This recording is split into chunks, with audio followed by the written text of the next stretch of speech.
Store keeper के बारे में सीरीज़ चल रहा है। मैंने पिछली वीडियो में आप लोगों को बताया था कुछ बातें स्टोर कीपर के बारे में। जैसे कि स्टोर कीपर क्या होता है, स्टोर कीपर में इनवर्ड मटेरियल क्या होता है, आउटवर्ड मटेरियल क्या होता है, स्टॉक क्या होता है और वगैरह-वगैरह।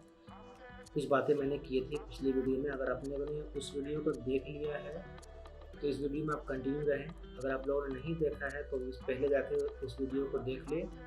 डिस्क्रिप्शन में ही लिंक बॉक्स में दे रखा है। देखिए, हो सकता है ये वीडियो जो है वो लास्ट वीडियो हो इस टॉपिक के बारे में, क्योंकि मैंने पिछली वीडियो में कुछ बातें कवर कर दिया था और इस वीडियो में ऑलमोस्ट मैं सारी बातें को कवर करने वाला हूँ। तो लास्ट तक इस वीडियो को ज़रूर देखें, क्योंकि जो जो बातें हैं वो मैं इस वीडियो में क्लियर करने वाला हूँ। देखिए, कुछ लोगों का सवाल था, उस बारे में भी आऊँगा और जो मेरे मन में है वो भी बताऊँगा मैं। तो पहली बात आते हैं सवाल के ऊपर में। कुछ लोगों ने मुझसे सवाल किया था कि स्टोर कीपर जॉब में आने के लिए क्या क्वालिफ़िकेशन होनी चाहिए और क्या सॉफ्टवेयर की नॉलेज होनी चाहिए? देखिए, क्वालिफ़िकेशन तो आपका अगर 12वीं ने पास कर लिया है, यानी क्लास 12 आपने पास कर लिया है किसी भी स्ट्रीम से, या तो आपका स्ट्रीम साइंस हो, कॉमर्स हो, आर्ट्स हो, किसी भी स्ट्रीम में आपने 12वीं पास कर लिया है तो आप एलिजिबल हैं, आप आ सकते हैं एज़ ए स्टोर कीपर। और क्वालिफ़िकेशन के अलावा आपके पास में जो होनी चाहिए वो होनी चाहिए कंप्यूटर में बेसिक नॉलेज। कंप्यूटर में आपको Word, Excel, PowerPoint, internet की नॉलेज होनी चाहिए। अगर आप किसी सॉफ्ट जो आपने सवाल किया था सॉफ्टवेयर के बारे में, तो सॉफ्टवेयर में अगर आप कुछ ईआरपी वगैरह जानते हैं तो आपका ये प्लस पॉइंट होगा। लेकिन अगर नहीं भी जानते हैं तो कोई बात नहीं है, क्योंकि आप वर्ड, एक्सेल जानते हैं इतना काफ़ी है, क्योंकि बहुत ही कम कंपनी ऐसी है जो ईआरपी वगैरह पर काम करवाती है। ज़्यादातर कंपनी एक्सेल पे ही काम करती है। लेकिन अगर आपको फिर भी आपको डायरेक्ट ईआरपी पे ही काम करवाती है तो भी प्रॉब्लम नहीं है, क्योंकि होता ये है कि कंपनी जो है आपको पहले ट्रेनिंग देगी ईआरपी के बारे में, उसके बाद आपको वो काम पे जॉइन करवाएगी अगर आपको ईआरपी नहीं आती है तो। क्योंकि हर एक कंपनी में अपना-अपना एक सॉफ्टवेयर होता है। कोई एक कंपनी में फिक्स सॉफ्टवेयर नहीं होता है। कोई अगर मान लीजिए यूज़ करता है ए तो कोई यूज़ करता है बी, कोई यूज़ करता है सी, और सबका अलग-अलग फंक्शन होता है यूज़ करने का। तो जिस कंपनी में आप जाएँगे, आपको ईआरपी के बारे में आपको नहीं नॉलेज है या नॉलेज है, तो भी आपके लिए वो सॉफ्टवेयर नया होगा, तो आपको वो ट्रेनिंग देगा ही देगा। तो पहली बात, आप सॉफ्टवेयर के बारे में सोचना बंद कर दें। सॉफ्टवेयर के बारे में अगर आपको नॉलेज ना भी है तो आपको वहाँ पे ट्रेन कर दिया जाएगा। बशर्ते आपको कंप्यूटर में बेसिक नॉलेज होनी चाहिए, क्योंकि अगर आपको बेसिक नॉलेज नहीं मालूम है, आपको एबीसीडी कुछ लिखना नहीं आएगा, टाइप करना नहीं आएगा, तो हो सकता है कुछ प्रॉब्लम हो जाए। क्योंकि प्रॉब्लम क्यों होगा, और कंप्यूटर में आपको बेसिक नॉलेज क्यों होना चाहिए? इसका वजह ये है कि अगर आप कोई भी मटेरियल, जैसे मैंने आपको लाइव लास्ट वीडियो में बताया था कि मटेरियल आपको रिसीव करना है, मटेरियल आपको इश्यू करना है। तो जो मटेरियल आप रिसीव करते हैं वो आपका स्टॉक में आ गया, फिर आप जब इश्यू करेंगे तो उसको वाचर वाले को इश्यू करना होगा, जो बच गया आपका स्टॉक हो गया। तो जो आप रिसीव करेंगे, जो आप इश्यू करेंगे, उसे क्या करना पड़ेगा, आपको सिस्टम में एंट्री करना होगा। देखिए, एंट्री करने के लिए कम से कम आपको एक्सेल तो आना चाहिए। तो एक्सेल पे आपको एंट्री करना है, इसके लिए आपको सिस्टम का नॉलेज होनी चाहिए। तो ये आपको क्लियर हो गया होगा आपको क्या एक्चुअल नॉलेज होनी चाहिए। आपको 12वीं पास होनी चाहिए, मतलब आपको पढ़ा लिखा कुछ होना चाहिए। और उसके बाद में कंप्यूटर पे कोई बहुत ज़्यादा कुछ नॉलेज नहीं होना चाहिए, सिर्फ आपको बेसिक नॉलेज होनी चाहिए ताकि आप कंप्यूटर को ऑपरेट कर सकें। बाकी जो सॉफ्टवेयर है उसके बारे में चिंता करने की कोई ज़रूरत नहीं है, आपको ट्रेनिंग मिल जाएगा। क्लियर हो गया? देखिए, स्टोर कीपर जॉब में कुछ और भी सवाल किया था किसी ने कि स्टोर कीपर को जो है वही मटेरियल रिसीव करता है क्या?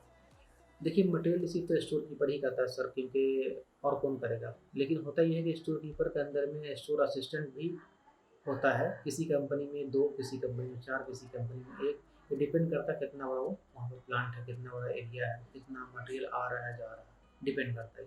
10-10 भी हेल्पर होते हैं, 20-20 भी हेल्पर होते हैं, या उसका असिस्टेंट होते हैं, तो ये डिपेंड करता है। तो आप जो है आपको क्रॉस चेक कर लेना है। मटेरियल रिसीव आपका असिस्टेंट करेगा। आपका असिस्टेंट जो रिसीव करेगा वो आपके पास में जाके वो डिलीवरी नोट देगा या चालान देगा।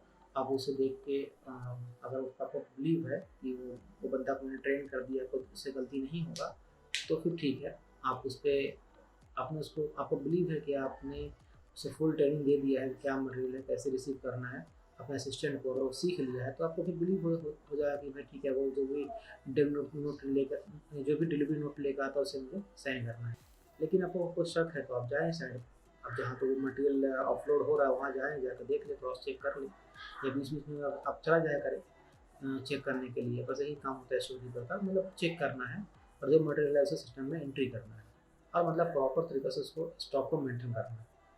इतना भारी नहीं, इतना भारी काम नहीं है, इतना ज़्यादा कुछ कॉम्प्लिकेटेड नहीं जितना आपको लग रहा होगा इस वीडियो को सुन के, क्योंकि मटेरियल रिसीव करना, मटेरियल को एंट्री करना, इतना समझ लीजिए आप, और कुछ ऐसा बहुत बड़ा कुछ काम नहीं है करने के लिए। तो मेरे ख्याल से आपको इतना क्लियर हो ही गया होगा। और हाँ, स्टोर कीपर को मटेरियल को प्रिपरेशन करना पड़ता है प्रॉपर के तरीके से। देखिए, जो भी मटेरियल आप रिसीव करते हैं वो मटेरियल हो सकता है कंज्यूमर मटेरियल, वो मटेरियल हो सकता है कि प्रिंट मटेरियल, वो मटेरियल हो सकता है कि कार्बन जो होता है material, C S material, carbon steel material हो सकता है, वो एस एस मटेरियल हो। तो किस मटेरियल को किस तरह पर से रखना है ये आपको नॉलेज होना चाहिए। जैसे कि मैं एग्जांपल देता हूँ, अगर पेंट मटेरियल है तो आपको कंटेनर के अंदर में जिसमें एसी लगा हुआ हो, एयर कंडीशनर कंटेनर हो, जहाँ का टेम्परेचर 18 से 22 डिग्री हो, 18 से 22 डिग्री टेम्परेचर हो, वहाँ मतलब कोल्ड टेम्परेचर हो, वहाँ पर उस पेंट मटेरियल को रखेंगे। कुछ मटेरियल जैसे कि अगर मान लीजिए छोटा मटेरियल है, वाल्व है या छोटा सा फ्लांज है, या कुछ छोटा मटेरियल जो होता है, जो मैकेनिकल का मैं एग्जांपल दिया, उसके अलावा कुछ और भी हो सकता है, इलेक्ट्रिकल मटेरियल हो सकता है। तो वो इस मटेरियल जो है वो छोटा मटेरियल है, इसका चांसेस है कोई भी चोरी कर सकता है। तो वैसे मटेरियल को क्या करना पड़ेगा आपको, उसे जब आपको किसी कंटेनर में या कोई सुरक्षित जगह में आपको रखना पड़ेगा ताकि वो चोरी ना हो। बड़ा मटेरियल जैसे पाइप वगैरह है या कुछ और जो बड़ा मटेरियल है, उसको आप बाहर रख दें, हो सके तो उसे कवर कर ले, तो कवर करके रखें उसे। और उसे अगर वो पानी से बचाने वाली मटेरियल है तो उसे कवर कर ले, पानी से बचाएं। कुछ मटेरियल जैसे अगर लगता है कि सनलाइट इसमें नहीं डायरेक्ट पड़ना चाहिए अभी, तो उसे रखें, ढक के रखें उसे भी। तो इन सब चीज़ को वो ख्याल रखना पड़ता है, मटेरियल बिल्कुल सेग्रीगेट करके रखना पड़ता है। अगर सी एस मटेरियल है तो सी एस को सी एस में, एस एस को एस एस में, अगर मैकेनिकल के बारे में बता रहा हूँ, तो अगर इंस्ट्रूमेंट मटेरियल तो उसे इंस्ट्रूमेंट की जगह पे रखना होता है, इलेक्ट्रिकल मटेरियल है तो उसे इलेक्ट्रिकल की जगह पे रखना पड़ता है, ताकि सेग्रीगेट हो, ताकि हमें आके बार बार ढूंढना ना पड़े। प्रॉपर तरीके से अगर मटेरियल को आप रखेंगे तो आपको लेस चांसेस है कि ढूंढना नहीं पड़ेगा, आपको पता होगा कहाँ पे क्या मटेरियल रखा हुआ है, आप उस जगह पर उस लोकेशन पर जाएंगे और आपको मटेरियल आसानी से मिल जाएगा। तो इन सब बातों को अगर आप ध्यान रखें तो आपको कोई दिक्कत वहाँ पे नहीं हो काम करने में। अब आते हैं अपने फाइनल क्वेश्चन के ऊपर। फाइनल क्वेश्चन ये है जो आप लोगों ने पूछा था और मेरे मन में भी था कि मैं बताऊँ, वो ये था कि देखिए, जब आप इंटरव्यू भी जाते हैं ऐसे स्टोर कीपर का जो इंटरव्यू होता है उसमें क्या सवाल पूछे जाते हैं और क्या क्या क्वेश्चन किए जाते हैं। स्टोर कीपर में जब आप जाएंगे, कोई भी क्लाइंट आपसे कुछ सवाल, कुछ अहम सवाल है वो पूछेंगे। और अहम सवाल यही है जो मैंने आपको अभी तक बताया है उन्हीं में से, और वो ये है कि स्टोर कीपर किस तरह से मटेरियल को रिसीव करता है, आप मटेरियल किस तरह रिसीव करेंगे, क्या रिस्पॉन्सिबिलिटी आपका होगा, आप किस तरह इशू करेंगे, मटेरियल क्या क्या होता है, आपको देख लेना है, वो आपको सर्च कर लेना है नेट पे।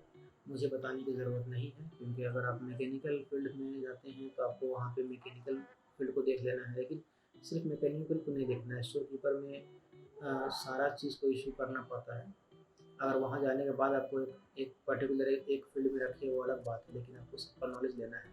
तो कुछ मटेरियल मैकेनिकल का आप रट्टा लगा लें, याद कर लें, कुछ इलेक्ट्रिकल का भी आप याद कर लें, कुछ इंस्ट्रूमेंट को भी याद कर लें, कुछ कंज्यूमर भी याद कर लें, कुछ पेंट भी।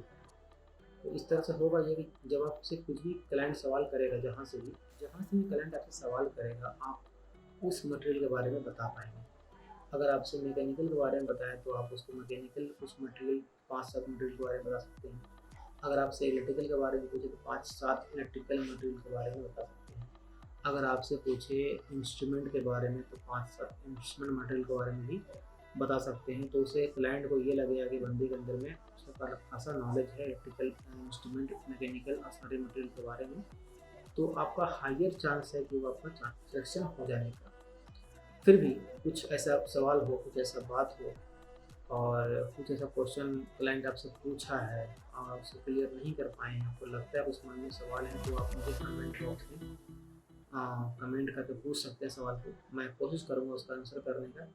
और बस इतना ही कुछ जो है वो रिक्वायरमेंट होता है, और यही सब जो है वो सवाल पूछे जाते हैं। आपसे भी इतना ही, ज़्यादा कुछ नहीं पूछते हैं। मैं भी कई बार इंटरव्यू फेस किया हूँ, तो मुझसे भी बस यही सब सवाल किया था।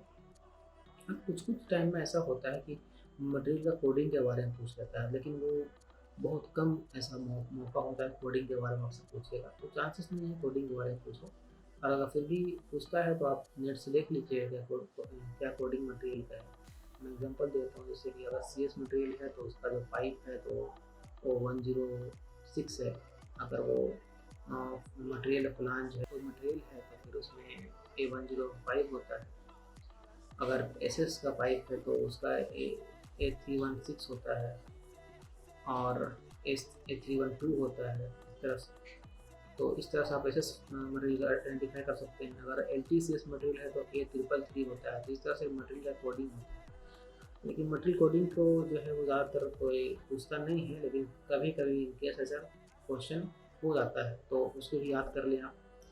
और बस इतना ही था इस वीडियो में। मेरे ख्याल से आपने जो सीखा वो के लिए बहुत हेल्पफुल होगा मेरे ख्याल से। अगर आपको लगता है कि वीडियो हेल्पफुल है और अच्छा लगे वीडियो, तो लास्ट में जो है वीडियो देखने के बाद आपको अच्छा लगे तो प्लीज़ इस वीडियो को लाइक कर देना। और अगर आपको चैनल अच्छा लग रहा है तो उसे सब्सक्राइब कर देना।